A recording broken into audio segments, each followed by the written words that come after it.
don't know. Hi. Hello, everybody. How are you? Glad to have you with us on this whatever day of the week it is. I'm pretty sure it's Wednesday. Okay, I have to take trash out tonight. Okay, Wednesday. Yeah, I got to take my trash out tomorrow night. So, yeah, that's how we know what day. We're exciting. I know. We're terribly exciting. You see, we live in the big time. Got to take our trash out. Except I forget to do it because I lose track of what day it is. I need them to drive and knock on my door and say, you know what else gets me out. about that is when they call you to tell you we're going to be a day late or something because the weather was bad or there's a holiday, and you don't answer your phone because it's a phone number you don't recognize. Yes. So then you don't get that message. Yeah. So your trash is out there an extra day or something. First world problems. Yeah. You go, oh man, I should answer my phone. But then if you do, it's somebody trying to sell you, the coronavirus scam or whatever it is, so you don't want to answer your phone. Anyway, yeah. Are they selling the coronavirus scam? Well, that's what now? we talked about with We Will. got this great Everybody's scam. trying to scam you. Oh, that, okay. That, yeah. I thought maybe they were trying to sell you a scam that you could use on people. Everybody's got a scam they can use on. No, Just don't let them true. use it on you. But be careful. When you answer your phone, you never know anymore. You never know who's on the other end. If you don't recognize it, if I don't recognize it, I don't answer it. I know. And if they don't leave a voicemail, then I'm glad I didn't answer it. I still won't, because I was told that very early on. When you get one of the phones, don't answer if you don't know.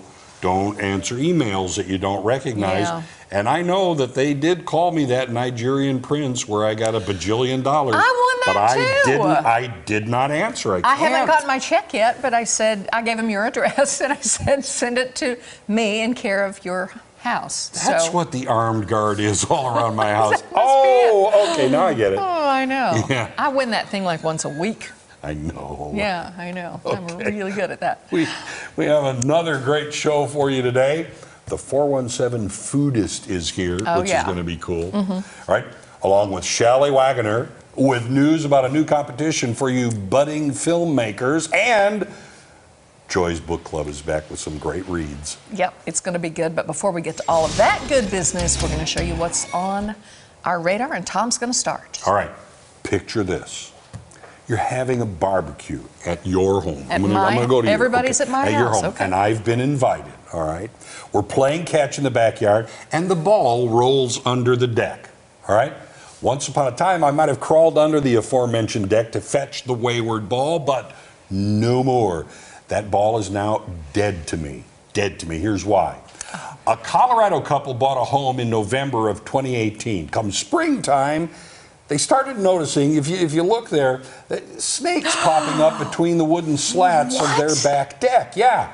And over time, snakes kept appearing in their yard, around their foundation, and even inside the house. Finally, they called an exterminator, and guess what was found? Yep, your worst nightmare. They had a nest of over 150 snakes living below the deck. Ta-da! That's a lot of snakes. The snakes were safely removed and relocated to the tune of like $8,000.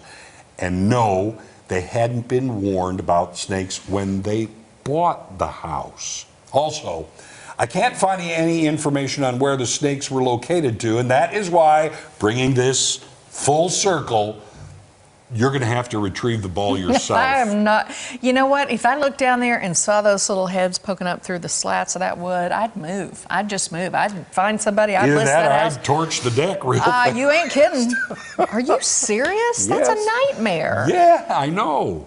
And if they can get in your house, they can get in your favorite recliner, and they can get in, I'm glad they caught them when they did, but man, no, thanks, but no. All right, there's something I would rather see, but you're not going to see these as much. When's the last time you saw a payphone? I can't remember. I know. I found one at Big Cedar the other day. In one of the lodges, there's actually a payphone there. But now, according to CNN, New York City's once ubiquitous payphones that were all over the street, every one of them apparently about to be a thing of the past, okay? There are 3,000 of them in the city across all 5 boroughs. 3,000 of them. That's a ton. Okay, a spokesperson for the city says not only are they antiquated, they take up much needed sidewalk space because, we're texting and we're walking and we're not paying attention, and people are probably, frankly, getting hurt by them.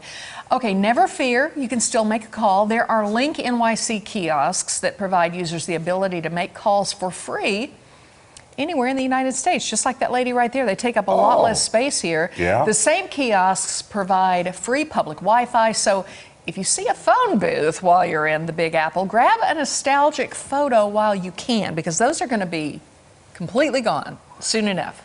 You know, irony is walking down the street on your phone and bashing into one of those phone booth. Bang! Now that's irony. No. But the big question is, where will Superman change? That was my question. Yeah. That was my question. I don't know what to tell him to do, but there is one in the Falls Lodge at Big Cedar. I didn't know that. Sometimes when I take a walk, I like to go in there because there's a deck up top, and you can walk up there and sit in the rocking chairs. I want to call that, and whoever answers, I'm going to say, who uses a phone booth? I know. I was like, that's actually a payphone right there. I guess it works. I don't know. I didn't try it. So. Anyway. The debit card? I don't know. All right, now you may remember Ozarks Live telling you about a highway in Washington State that was buried by so much tumbleweed it actually closed the road for a period of time. Well, we've now found what I like to call Tumbleweed 2. They're back. A home in Kennewick, Washington has been buried under a 15-foot mountain of tumbleweed, and it's going to take more than a week to clear. Richard Wild says 60-mile-per-hour winds and dry conditions blew the tumblers into his yard, stacking up until they reached the top of his house. Yeah, he's asked for help from the local community and is very concerned about the bone-dry stacks catching fire. No kidding. Yeah, and torching his home like a piece of paper. Wild, who lives with his wife and 3 grandchildren, says the tumbleweed troubles are the worst he has seen in more than 20 years. My question, what's with tumbleweed in Washington? I mean, I always saw them on the old westerns and things like that. Arizona, Montana. I mean, what do they do? Vacationing in the Pacific Northwest? The Pacific Northwest, I don't know. Yeah, but Washington has a lot of tumbleweed problems. You don't suppose there's a snake pit under that mess, do you? Probably. I'm not cleaning that out. The How did snakes it may get have to be brought that? them. Well, how does it get that bad? don't How does know. it get that bad and you're just now worried about it? I don't That's what I know, don't but understand. that's a fire hazard. You bet it's a fire hazard. But it's pretty cool. Open your front door. Tumbleweed. It's cool if you're us and you don't have to clean it up. Yeah. It's not cool if you're those people. You hear that hawk off in the distance? Yeah. Okay. All right, coming up, the 417 Foodist is back. Come on over here, Billy. I'm Billy.